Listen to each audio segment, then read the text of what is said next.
Welcome to the Caddo Convos, the podcast that explores the vibrant community of businesses thriving in Caddo Office Reimagined. We're here to shine a light on the incredible entrepreneurs and professionals who make the most of our private offices, co-working spaces, and day office rentals in the Dallas-Fort Worth suburbs. Join us as we share their stories, celebrate their successes, and dive into the benefits of working in a space that's close to home but offers so much more than working from home. Let's get started with today's conversation. Joining me today is Robb Rothrock of Rothrock Financial Group. Robb, awesome to have you here. Yeah, awesome to be here. So we met before, and it's about time we had this conversation to talk about your business. Yeah, okay, fair enough. Yeah, as exciting or unexciting as you can make a financial firm or an insurance firm sound, right? Well, it's about people, though. That's true. You know, and people That's are exciting. true. Conversations are exciting, and helping people solve their problems is exciting. You get that feeling once you've got a problem solved and you solve a problem for your customers. I know you're both happy. Yeah, that's true. It is all about people, and it's funny because the first time we met, I shared with you that the late Mark Friedman, Frito, Yep. we did a podcast and we did 44 episodes. And Wow. but when I first met him, he was asking me, well, you should think about doing a podcast for your business. And I was kind of like, yeah, who the heck wants to listen to a podcast about insurance? And Right. he's like, well, hold on, time out. It isn't going to, no one is the answer. Right. But it isn't about insurance. Correct. It's about people. Yep. And I was like, okay, and it turned out to be a whole lot of fun. 44 episodes later. 44 episodes later, and then unfortunately we recorded the Lost last him. one. He passed away 2 days later, and I actually heard about it on the ticket where he worked for a long, long time, and he wasn't there anymore. But Right. great guy. But hey, it was a shock, and that was about October of last year, I think. Yeah, over a year ago Yeah, at over the a time year of this ago now. It recording. didn't seem like it's that long ago. Yeah. We went to his service and everything. So Yeah, but, that's a tragic loss. He was, yeah. he was in was the a good community, guy. very well known. We had a and lot liked of guy. fun doing the show, as Yeah. it turned out. And it was something we were going to keep doing. So anyway, glad I met you. So Yeah, same. I'm we- glad we're doing the here show, we go. especially Right. where it benefits. Again, your customers need to know about you. And Yeah. today we're talking about Rothrock Financial Group. And what customers do you serve, Rob? Yeah. So how this kind of started is, for the longest time, my wife and I, well, really me first. I've been licensed as an insurance agent since 2003. Never in property casualty, always in life and health, and those are two different licenses. Noted. And then my wife became licensed. She's coming on 10 years now. But for a long time, I really focused on health insurance, then got into Medicare early, 2011, 2012, something like that, and very quickly realized that that's just one of many needs. A lot of the people that we would talk to about Medicare, which for those of you that don't know, that's insurance that you get when you're turning 65. Okay. And if you're still working, you can delay that. But people that are, a lot of people kind of retire around that age, maybe a couple years later, maybe a little bit earlier, just depending on their situation. But it became apparent that there was a lot more things on the table that were concerning to them about retirement, not just their health insurance. Yeah. So I got my securities license in 2014. And really started doing investment advising, and then realized, this really ties in well with, because one of the biggest worries for people that are retiring is, do I have enough money to, am I going to outlive my money? Truth. And, Yep. That's a real problem, especially if it can be mismanaged. Maybe they haven't saved enough. Maybe the market tanks right at the wrong time for them. Because really what it's all about is when we're working and accumulating assets, those assets, the ups and downs of the market, while are, might give you heartburn. Yes, that or day. worse. You bet. But at the end of the day, it always comes back eventually. And we're not needing that money right now. Right. So there's really no reason to panic. It's hard sometimes, but there's just kind of let it go. But when you're drawing money out of that account and you're no longer putting new money into that account, that's a double whammy. Yep. And so a big drop at the wrong time, coupled with now I need to pull money on a regular basis out of that account, can create a whole new set of problems. And so what we can kind of try to do is show people how can they reposition things to minimize that risk or even eliminate that risk and build them a base of income that they can be comfortable with going forward. You answered a lot of questions right out of the gate, because I'm like you, I'm in my 50s. Right. And I'm looking ahead. I'm doing what I can to contribute to my retirement and get Which ahead. is great, yeah. But whenever the market does change, even with the quote unquote the time I think I have left, to build that whatever's going to cover me for the rest of whenever I do retire. It still gives me a little bit of heartburn. I've noticed lately it's a little bit, it's an election year, so things are always changing in election years, especially. Absolutely. So we've got to watch out with that. Let's talk about I'd say your average customer. I wouldn't say ideal. Everybody's different. So who's your average customer? Well, that's tough because I have. It sounds like you've kind of listed them in there. Yeah, I mean, someone that is probably has at least an idea of when they might retire, and just because if someone's already retired, that doesn't mean we can't help them either. Right. But because for a long time we, my wife and I, first me, then her and I did Medicare, so we talked to a lot of people that were 64 years old. Interesting. That's the year before. That's where our marketing was targeted to. Those are the people that we met.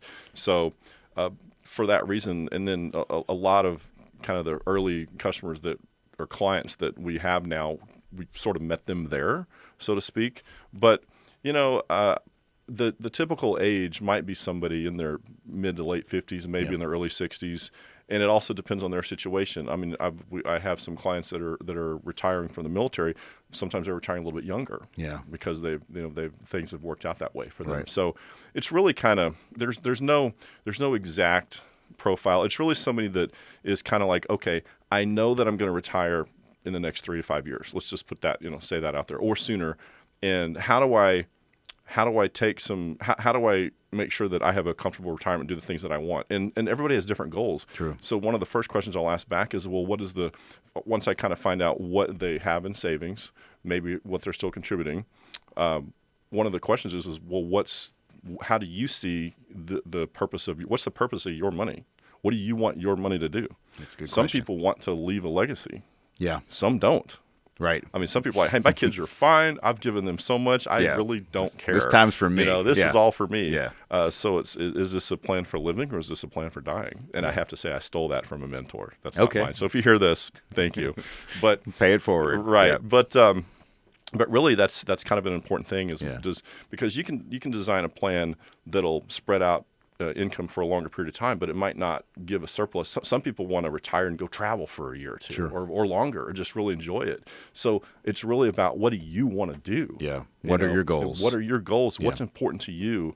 And that's really the main thing, is I want to find out, what do you want? Right. It's interesting because it's harder to reach the younger people to have these conversations, and the best time is like planting a tree. Right, 20 years ago was a great time to plant a tree. True, right? The next best time is today. Right now, yeah. Right. So if you're listening to this podcast, I would say the ideal customer for Robb is someone who saw the title of this podcast, and in his insurance and whatnot. And if that's something that is on your mind, as in you have heartburn about what am I going to do for the rest of my life at any age, I'd say in your 30s. That's true. If you're that far ahead, God bless you. You're doing great. If you're thinking about your retirement in your 30s. But anyone like myself, especially, I imagine your average people are people like me who are, I think and I hope, I have 15, 20 years. I love what I do. So maybe I'll extend that, but I definitely want to be like, I have family, I have kids. I want to plan for legacy, likely, Right. I'm hoping they can get out there and do some great things, but I feel like I fit in that area. You mentioned common questions. Like what's a common question? Let's say we've worked a little bit. You've kind of got me covered from we have a plan, right? What's the next phase? One of the things I'm going to want to do first, obviously, the first time I'll talk to somebody, let me walk you through that. That's great. How does this beginning. evolve? The first meeting that I have with somebody, it's really just all about them. Obviously, they have to be comfortable with me, but it's not about me. It's about them. Yeah. And so I'm going to find out first, why did you agree to meet with me? Good and question. Tell me what's on your mind. Mm-hmm. And I'm just going to listen and take notes. Now, eventually, I do want to find out what's the makeup of their, do they have an IRA? Okay, about how much is in that IRA? I don't need statements. Just give me a ballpark.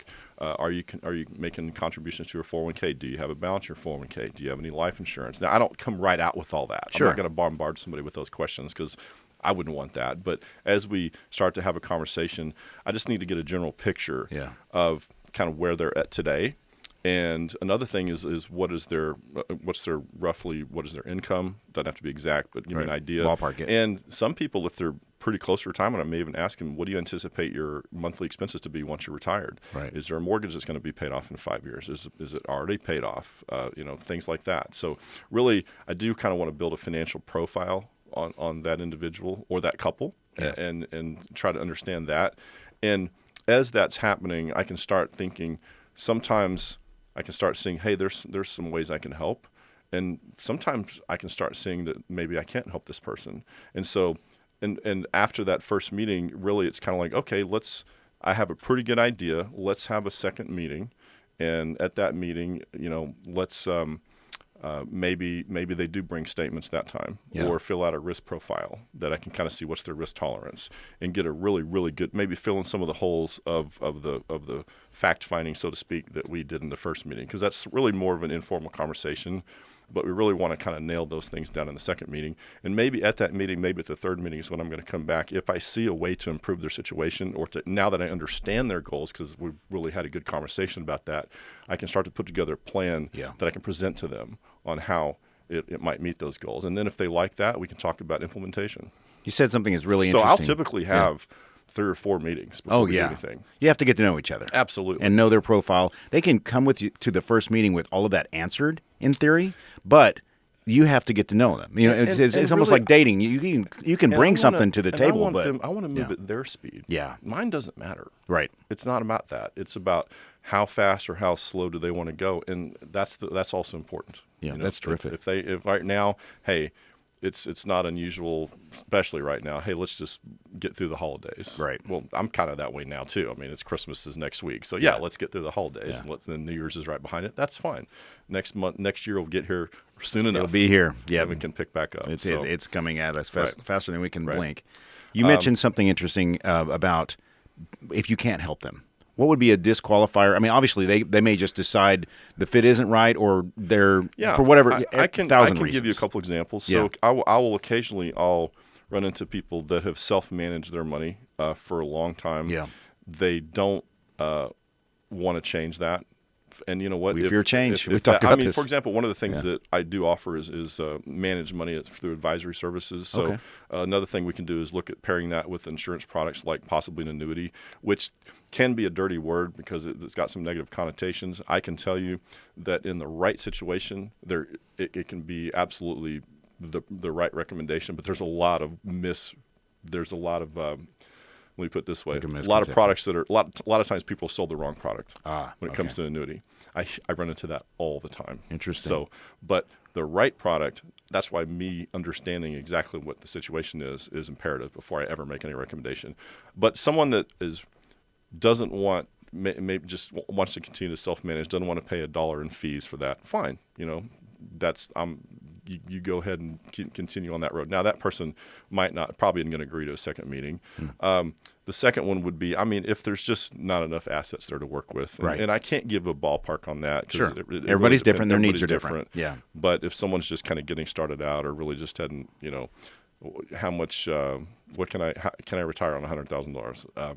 No. Yeah. So, and they need more income, and again, you might have a husband and a wife that have vastly different views of their retirement. That's a good point. Now that I've run into that a couple times. There's a little bit of couples therapy. If they're not in agreement, I'm really not going to tricky. I don't really want to get in the middle of that. Yeah. They recommend a therapist and have them come back later. That may not be a good fit for any of us. Right. So things like that. Interesting. Really, yeah. And it absolutely makes sense.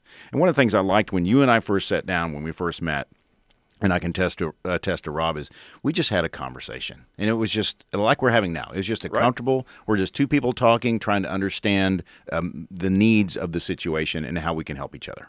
I think that's what you do best from my vantage point is understanding needs and talking. Because you don't get very far if you don't. Right. Fair. Very Right. personable. Yeah. I like that about you, Robb. And so like things like annuities, I know that all the questions that I have as a person who is a complete layman, other than, at my age, we manage our accounts, I feel like okay. Mm-hmm. But I imagine a lot of people say the same things, like, I think I'm on top of it and whatnot. But that's where you can help.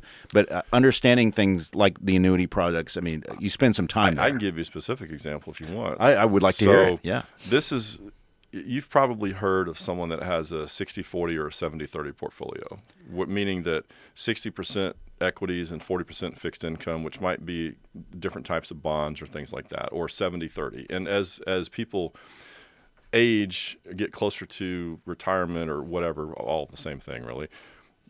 Sometimes if someone's 80% equities and 20% quote unquote fixed income or safe investments, bonds or bond alternatives, or maybe Gotcha. cash, and maybe they go from 80-20 equities to 70-30 equities to 60-40 equities. And so you can Google this and find such put people in a box advice. Oh, if you're age 60, you should be 60-40. Okay, all right, let's unpack that. So what's interesting though is over the last year, the people are pretty happy, whether they're 60-40 split or 70-30 split or whatever, they're up. I mean, the S&P 500 is up over 30% in the last year. Well, yesterday took quite a big haircut. Like we said, the heartburn days, they're going to happen. Right. Yeah. And so, but someone might be up, hey, I'm up 18%. I'm pretty happy. Okay, well, the S&P's up 30. Well, but I'm fine with 18, so I don't really want to change anything. What's interesting is this is where if I can have a look at their statement, and this happened not too long ago. So it was about $1 million, right? And, roughly 60% equities, 40% bonds, and the individual had made 16, 17% in the last 12 months. Very happy. They're very happy. Sure, that's good. But when I really analyzed the holdings within that portfolio on a one-on-one basis, there were quite a few that hadn't done much, especially on the fixed income side, so to speak. So it's kind of like, all right, what if you kept your 60 as is, but we repositioned the 40, and that's where there are some annuity products where you're going to make 5, 6, 6.5%, versus maybe have averaged 1 to 1.5%. Right. Wow. And so I can show them, what if this is a bond alternative? What if that's where an annuity can be a bond alternative, versus, and maybe not even paying any fees on that portion where they probably were. Yeah. So, which is probably another 1 or 1.5%. So I can show with math, not with theory, that what if you were able to get another 4 or 5% on 40% of your portfolio with no risk? Right. Here's what that looks like. Here's what that looks like. That's exciting. So those are some of the things that we can do. We love our money making money. Right. That's wonderful. And because people, again, they tend to look at the whole thing, and not. And this is where I can go with them. And not all my clients are here. We'll do this on a Zoom, and they're in other states sometimes, and we'll go one by one. Hey, let's look at this mutual fund, and let's look at the history in that. And if it's a bond fund, it might have a 10-year history, which made 1.5% on average. Wow. Now it had a good 20. 2 years ago was great. Yeah, or last year really, when rates started coming down, those did well. But that's kind of in a vacuum. Those are dead years, basically. You just weren't making much money on those. Yeah, exactly. That's so we can show people how right there. Now, the other thing I've seen is I'll see annuities that people have had. Well, this didn't do very well. Turns out they were sold the wrong product. Yeah. They were sold one that didn't meet their needs. They didn't need all the features and all the costs, all the fees that were associated with that product, and they didn't really understand to begin with. But those are commission-based products. So as an investment advisor, I have a fiduciary duty to my clients. But unfortunately, with annuities, there's a whole lot of them that are sold with insurance-only agents. Some of them aren't excellent. I'm not saying that. There are some true. They act that way anyway, but more often than not, I do see there's a lot to learn about those type of products, and I feel like I'm an expert on that. So that's terrific. Right. Well, it's kind of like any expert is going to sit down with you. I'm saying in any industry, like someone, if you're talking like I'm talking to you now, if you're talking to an expert, they're going to look at everything. Let's say car. It's like your car. Sitting out with a car expert, they're going to say, "Well, this isn't running optimally, and this is why you like getting better gas mileage." Of course, I do. Your car's performance is at this. You should be here, and you're not. And it's waste. You're wasting money. You're wasting your time and things like that. And it sounds like you can dissect their entire portfolio. And and another fix one. That. There's going to be advisors that listen to this that are going to get mad at me for what I'm going to say next. And you know what? Oh well. Yeah. And I know, because that's part of my business as well, is fee-based advisement. But typically, the typical financial advisor hates annuities. Why so? Well, it's not for what reasons that you might think. Okay. Because intrigued. the client is their annuity. Oh. As soon as that goes away, they're not making fees on that percentage of the money anymore. Interesting. That's. Okay. I mean, But I mean, how often has your advisor called you and said sell? When the market's down, don't sell. When the market's up, don't sell. Right. Never.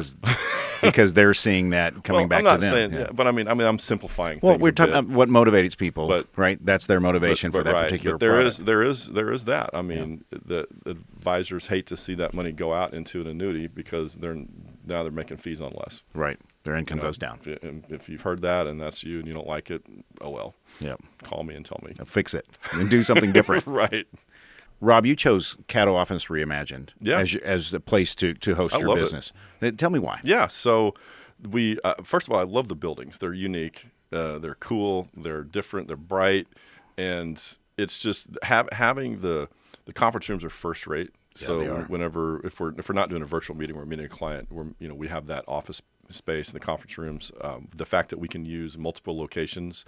For a while, and she'll probably want to do more of these Medicare meetings. We can do them in Flower Mound area and then tell people we can meet them in Flower Mound location, or we've done them in Prosper and tell them we can meet at the Prosper location. So, and everybody that I've ever met that's worked at Caddo, super, super friendly. I love the people that we've met here and the people that I've met that lease here. So there's no downside. Yeah. It's a great place to go. I think for what we pay, we get really good value out of it. And, that's about it, but I do enjoy it. And we've been here now probably 3 years now, maybe. About that. Yeah. Great. No plans on changing. Great. So, Robb, we've had a great conversation. People who are listening and people out there in the world, they want to know how to reach you. What's the best way? So you can call me at 972-468-9294. You can also text that number again, 972-468-9294. And you can email me at robb@rothrockfg.com. ROTHROCK, F is in Frank, G is in good.com. Nice. And that'll be in the show notes. So if whichever platform you're seeing or hearing this, just scroll down and Robb's contact info is there. Yeah, I do have a parting thought though. So the name of the company, Rothrock Financial Group. So who's the group? And I think this is kind of interesting. As an independent agent and as an investment advisor, I have experts in both managed money portfolio managers and the annuity space on both sides of that. And I've got absolute experts with decades of experience that we can run cases by. It's not just me. So the client might just think it's me. Right. But I can take a complex situation to a very experienced team and get an elite feedback from experts in the industry. So I have that on both sides. Right. And when it comes to portfolio management, I mean, we use portfolio managers through a company called Morningstar. We're the liaison. They only work with investment advisors. They don't work directly with the public. But through people like me, they can gain access to that. I mean, you've got people that can expertly manage money. I'm not a huge fan of mutual funds, but we have a lot of straight equity portfolios where you're bypassing that mutual fund fee, which often impedes performance. Okay. And so I'm a big fan of just a straight equity basket of investments on that side, on that side of the house. And obviously you can have a different mix with a different purpose, dividends, growth, small cap, whatever, all those things. But yeah, so there are a lot of people that back me up. Terrific. So it's the group, it's the team, and absolutely a wealth of knowledge there. Yep. You bet. Excellent. Well, Robb, I really enjoyed this conversation with you today. Me too. It's fun. It's great. Thank you for joining us today on the Caddo Convos podcast. A huge shout out to our incredible network of members for making our community vibrant and supportive. If you're looking to boost your productivity and reduce the isolation of working from home, consider joining us at Caddo Office Reimagined. Our spaces are designed to meet your evolving needs, support remote work, and foster a sense of community that's hard to find at home. Whether you're a startup aiming for growth, a freelancer seeking a professional setting, or a company looking to optimize resources, Caddo offers a perfect blend of flexibility and innovation. By joining us, you'll be a part of a dynamic business ecosystem that helps you thrive. For more information, visit caddooffices.com. Thanks for listening, and we'll see you next time on Caddo Convos.